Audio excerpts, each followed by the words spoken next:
Assalamualaikum warahmatullahi wabarakatuh. Kami, calon guru penggerak Angkatan 11 Kabupaten Karimun, saya Erga Kurniawan dari SDN 0015. Saya Ratna Hardianti dari Sekolah Menengah Kejuruan Swasta Pidya Sasana. Saya Mercy dari SMP Negeri 3 Tebing. Kami akan melaksanakan demonstrasi konseptual modul 2.3. Coaching untuk supervisi akademik yang terdiri dari pengamat, coach, dan coachee. Selamat menyaksikan. Assalamualaikum warahmatullahi wabarakatuh, Pak Erga. Waalaikumsalam warahmatullahi wabarakatuh, Ibu. Apa kabar nih hari ini, Pak Erga? Alhamdulillah, Ibu, sehat. Sehat ya? Oke. Baik, Pak Erga. Sebelum kita memulai proses coaching, di sini saya berperan sebagai pengamat atau observer yang akan melihat proses coaching Pak Erga bersama coachingnya nanti ya. Oke, namun sebelum itu, sebelum Pak Erga memulai percakapan ini, saya ada beberapa hal yang ingin saya sampaikan terkait rubrik penilaian dalam observasi kita ya. Jadi Pak Erga juga tahu ya. Nah, nanti yang menjadi rubrik penilaian yang acuan saya adalah saya harapkan dalam proses percakapan nanti, saya harapkan Pak Erga sudah memiliki prinsip coaching, yaitu di mana coach dalam kemitraannya, proses kreatif, dan memaksimalkan potensi. Dan tentunya Pak Erga sudah memiliki kompetensi dari coaching yang meliputi kehadiran penuh, mendengarkan aktif, dan mengajukan pertanyaan berbobot dengan teknik rasa tentunya ya. Dan juga saya berharap nanti dalam proses percakapan Pak Erga melakukan coaching jangan lupa menerapkan alur TIRTA, yaitu menentukan tujuan, mengidentifikasi, rencana aksi, serta tanggung jawab. Nah, begitu rubrik penilaian yang akan saya jadikan acuan dalam observasi Pak Erga. Bagaimana, bisa dipahami? Baik, Ibu, iya, bisa. Saya? Oke. Baik, Pak. Kalau begitu, selanjutnya ini sebelum dimulai proses coachingnya, ada beberapa pertanyaan yang ingin saya tanyakan. Boleh ya Pak ya? Iya, boleh, Bu.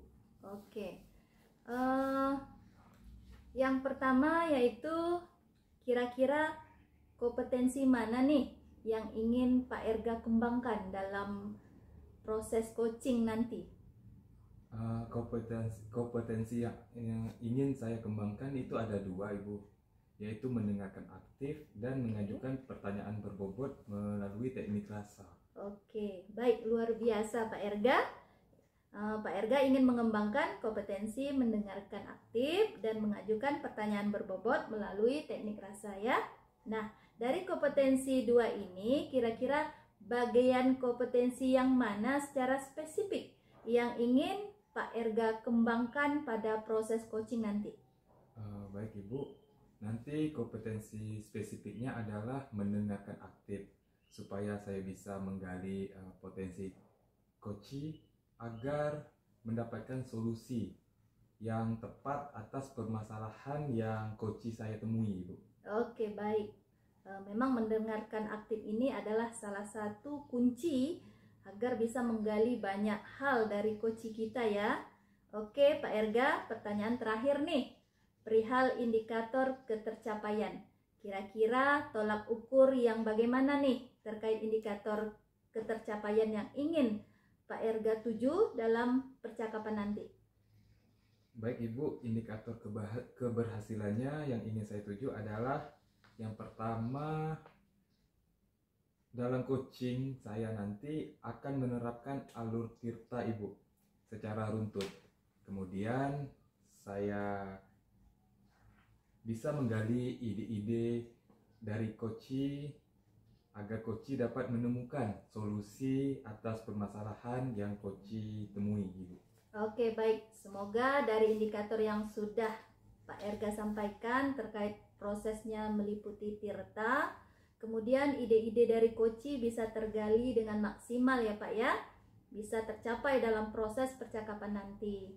Nah, hanya itu ya Pak Erga yang ingin saya tanyakan, dan selebihnya setelah ini Pak Erga silakan bisa memulai percakapan dengan Kocinya ya. Saya berharap proses percakapan bisa berjalan dengan lancar sesuai dengan indikator keberhasilan dan ketercapaian yang sudah Pak Erga tentukan tadi ya. Baik Ibu, terima kasih. Oke, sudah siap Pak Erga? Siap Ibu. Baik, silakan dimulai proses coachingnya ya Pak. Assalamualaikum warahmatullahi wabarakatuh Ibu, bagaimana kabarnya? Waalaikumsalam warahmatullahi wabarakatuh. Alhamdulillah sehat Pak Erga. Alhamdulillah sehat Bu ya, setelah kita kemarin sempat pertemuan virtual, akhirnya hari ini kita bertatap muka ya Bu ya. Pasti banyak cerita yang ingin Ibu sampaikan hari ini. Iya Pak, ada beberapa hal dan ada juga yang ingin saya ceritakan kepada Bapak. Kalau boleh tahu, hari ini permasalahan yang ingin Ibu ceritakan itu permasalahan apa ya Bu ya? Begini Pak, saya ingin berbagi permasalahan saya mengenai siswa saya di kelas yang kurang disiplin dalam pembelajaran. Baik, apakah Ibu bisa menceritakan secara detail permasalahan yang sedang Ibu hadapi ini?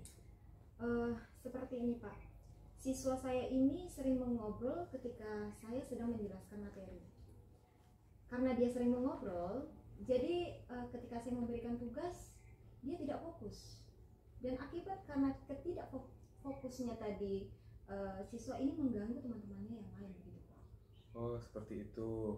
Saya mengerti Bu, bahwa situasi ini cukup menantang. Dan selain perilaku yang Ibu sebutkan tersebut, adakah hal lain yang membuat Ibu merasa khawatir? Saya khawatir jika situasi ini terus berlanjut gitu Pak, dan akan mempengaruhi proses pembelajaran siswa yang lain. Dan saya ingin masalah ini dapat terselesaikan. Oke Bu, itu adalah kekhawatiran yang sangat wajar Ibu ya. Sekarang mari kita cari tahu apa yang mungkin menjadi sebab dari masalah ini Ibu. Apakah ada perubahan tertentu di kelas atau di lingkungan sekolah yang mungkin memicu perilaku siswa seperti itu Ibu? Mungkin karena penyampaian materi saya ketika saya menjelaskan, menerangkan pelajaran, saya itu metode yang saya gunakan itu kurang menarik. Kemudian siswa tersebut menjadi bosan, dan penyampaian materi saya itu yang hanya fokus pada materi itu yang membuat siswa saya cenderung bosan gitu Pak. Baik Ibu, jadi sekarang mari kita fokus pada mencari solusi Ibu ya. Apa yang sudah Ibu coba lakukan untuk mengatasi masalah ini Ibu? Saya pernah mencoba melibatkan siswa dalam membuat keyakinan kelas begitu Pak, untuk membuat seperti permainan atau ice breaking supaya pembelajaran saya itu lebih menarik begitu Pak. Oke, upaya yang Ibu lakukan sudah sangat bagus. Apakah usaha itu berhasil Ibu? Iya, hal itu berhasil. Siswa menjadi tertarik dan fokus pada materi. Mereka juga tidak mengobrol dan juga tidak mengganggu teman yang lainnya. Saya percaya bahwa siswa akan lebih termotivasi karena Ibu sudah melibatkan siswa dalam proses pembelajaran serta melibatkan mereka dalam proses pembelajaran ya Bu ya. Langkah apa yang akan Ibu lakukan untuk rencana berikutnya Ibu? Hal yang akan saya lakukan adalah memetakan kebutuhan siswa atau peserta didik saya sesuai dengan bakat dan minatnya masing-masing. Oke Ibu, komitmen apa yang akan Ibu lakukan agar rencana tersebut terlaksana dengan baik?